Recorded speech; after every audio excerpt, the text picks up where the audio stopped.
Tool preparation checklist. Removing a damaged MOS. 1. Remove the rubber covers from all 4 sides of the battery, then use a 2.5 mm internal hex screwdriver to remove the corresponding screws. 2. Flip the battery over and use a 2.5 mm Torx internal hex screwdriver to remove the screws at the connector area. 3. Carefully open the top cover. Disconnect the battery's positive and negative terminals, as well as the signal wires. Wrap the battery terminals securely with electrical tape to prevent short circuits. 4. Remove the screws securing the top and bottom covers. Separate the top and bottom covers and take out the thermal silicone pad. 5. Use tweezers and a flathead screwdriver to scrape off the black silicone around the MOS area. Then, clean any residue with a soft brush to ensure the MOS pins are clearly exposed. 6. Set the multimeter to continuity, buzzer, mode. Use the red and black probes to measure between the first pin of the MOS and the remaining pins. If the multimeter beeps, it indicates a short circuit in the entire row of MOS components.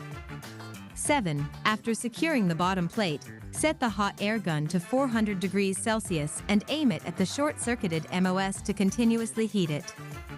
Meanwhile, use a soldering iron to heat the pins at the tail end of the MOS. 8. After approximately 3 minutes of continuous heating, set the soldering iron to 380 degrees Celsius and gently pry the MOS to check if it has loosened. If it is still not loose, solder paste and solder wire can be used to assist with heating. 9. Once the rear pins are lifted, switch the soldering iron to the front pins of the MOS. After a short wait, push the front pins to fully remove the MOS. 10. After removing the entire row of MOS components, use PCB cleaning fluid to clean the solder pads. Ensure the pads are clean and free of debris.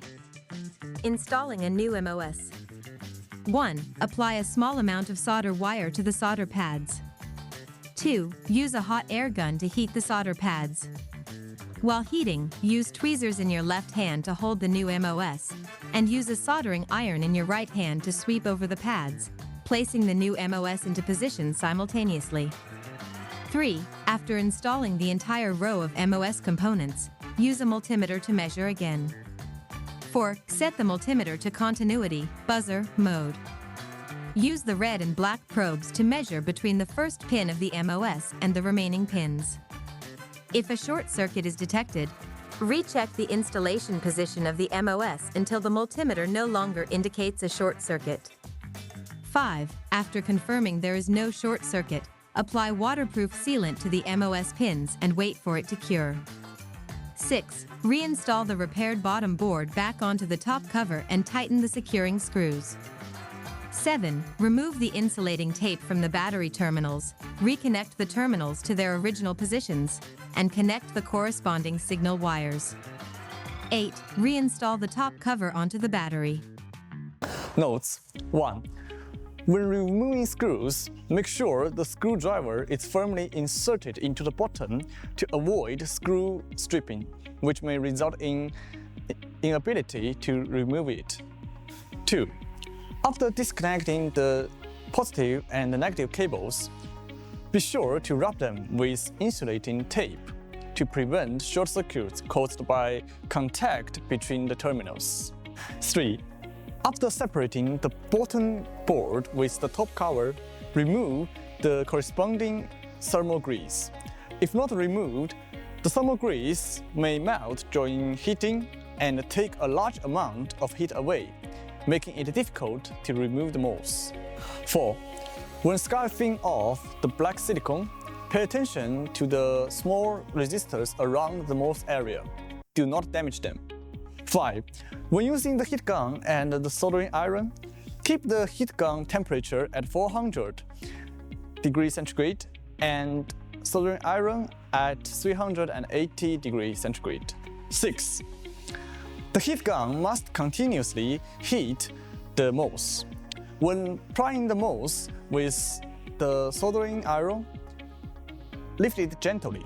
Do not apply excessive force to avoid damaging the solder pads on the board. 7. When replacing MOS, the entire row must be replaced. Ensure that all new MOS are from the same production batch. 8. During installation, make sure not to leave too much residual solder on the pads to avoid breaching between pins. 9.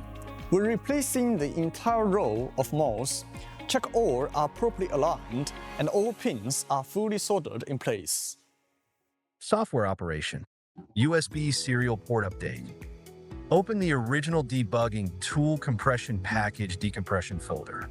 Run the installation package, select the corresponding language, and click Next to enter the license agreement confirmation screen. Check the I agree and click Next. Enter the installation path selection page. Select the required installation path and click Next. Enter the component selection screen. Note: when installing the USB CAN tool for the first time, ensure that all the boxes are selected. If the following message is displayed during installation, the LabVIEW basic runtime environment is integrated or installed. Click Cancel. Skip the installation of the LabVIEW basic runtime environment. If the above interface is not displayed, it indicates that there is no LabVIEW basic runtime environment in the system. LabVIEW basic runtime environment plugin installation interface will show up. The installation program automatically enters the NI LabVIEW Runtime Engine 2011 SP1 operating environment to install. Insert the USB end of the CAN box. Right-click My Computer to open the management. Select Device Manager. Find the USB pop-up window just inserted. Right-click Update Driver. Select Browse My Computer to find drivers. Select the installation package download folder. Click Next. Wait for the search to finish. Install the upper computer software. Unpack the package. Open the application software. NJG001. Monitor R1.3 for viewing the basic information of the battery. JAU001. Upgrade R1.1 for upgrading the battery software and the firmware. There are two channels at the interface of CAN box, which are divided into CAN 1 and CAN 2. When in use, connect any channel and switch the corresponding resistance channel to the on end and close the other end of the resistance channel. View battery information and alarms. First of all, install the software you need to use in the computer, serial port driver. Connect the CAN box well. Pay attention to the wiring of the CAN box. Do not connect wrong. After the battery is connected, open the software NJG001. Monitor R1.3. Select CAN card as CAN Analy in the setting. Index as 0. Click Disconnect in the middle and select Device Remote Communication and Device Telemetry on the right. Check the alarm of the problem in the Device Remote message. The common alarm is low core, low charging temperature, high discharge temperature, low discharge temperature, large pressure difference alarm, connector over temperature alarm, MOS short circuit, CAN communication failure, 0 V tight charge, communication failure, discharge, communication failure, charging, SOC low alarm, short circuit protection, etc. Problem alarm lights up next to the corresponding problem.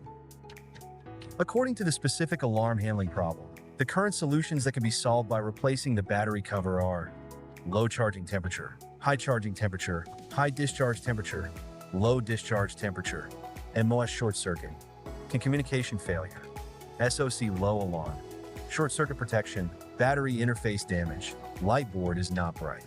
Click Device Telemetry to view the specific parameters of the current battery, such as single voltage, number of cycles, and total voltage. Click the basic information of the device to view the information of the battery manufacturer. Upgrade the battery firmware. Open JAU001. Upgrade R1.1. Select CAN card as CAN Analy. Index as 0, and click Connect. In the file path, select the firmware we want to upgrade. Click Start in the operation below and wait until the progress bar reaches 100%.